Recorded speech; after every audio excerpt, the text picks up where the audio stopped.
Hey everyone, welcome and welcome back to my vlogs. তো এটা হচ্ছে আমার দাদার আশীর্বাদ প্লাস এঙ্গেজমেন্টের ভ্লগ।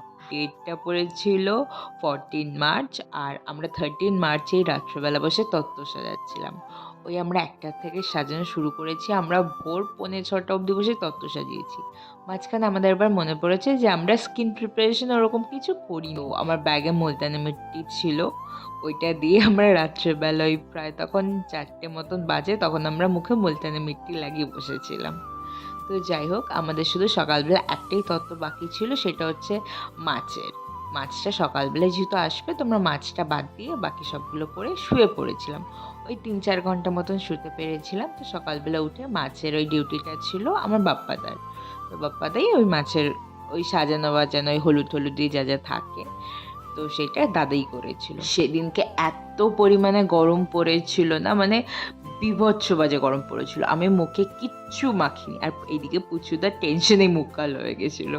যাই হোক, তারপরে আমরা ঠাকুরনগর হয়ে যেহেতু গেছিলাম এই গাড়িটা, তো এখান থেকে শিরো বাবা আর মাকে তুলে নিয়েছিলাম। এই যে দীপদা, মা, বাবা পিছনে বসেছিল, আর দুটো ক্যামেরাম্যান দাদারা এসেছিলো। তো ওরা আসার পরে ক্লিপ নেওয়া হয়নি।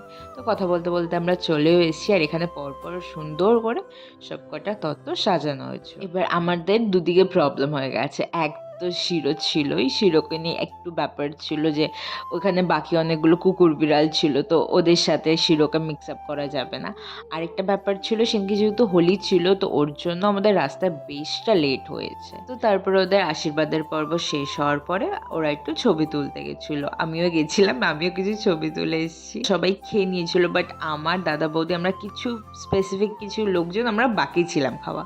তো তারপরে ছবি তোলার পর আমরাও বাড়িতে এসে খেলাম দিলাম। তারপরে দাদা বৌদি ড্রেসটা চেঞ্জ করলো, ওদের এঙ্গেজমেন্ট হলো, তারপর কেক কাটিং হলো, আর প্রচুর প্রচুর প্রচুর ছবি তোলা হয়েছিল। যাই হোক, আমার দাদা আমাকেই ভুলে গেছিলো লাস্টে গিয়ে। তো তারপরে এইদিকে শিরো প্রচুর টায়ার্ডও হয়ে গেছিলো, কারণ ওর না এরকম অভ্যেস নেই তো বাইরে এরকম থাকার। তো ও আমার কোলেই শুয়ে পড়েছিল, আর আমারও খারাপ লাগছিলো যে বেচারাকে নিয়ে এসেছি, এইদিকেও বাড়িতেও একা থাকতো না। তো সেদিনকে যেহেতু হোলি ছিল, তো লাস্টে সবাই মিলে একটু আবিরও খেলেছিলাম। তো আজকের জন্য এইটুকুই, চলো বাই।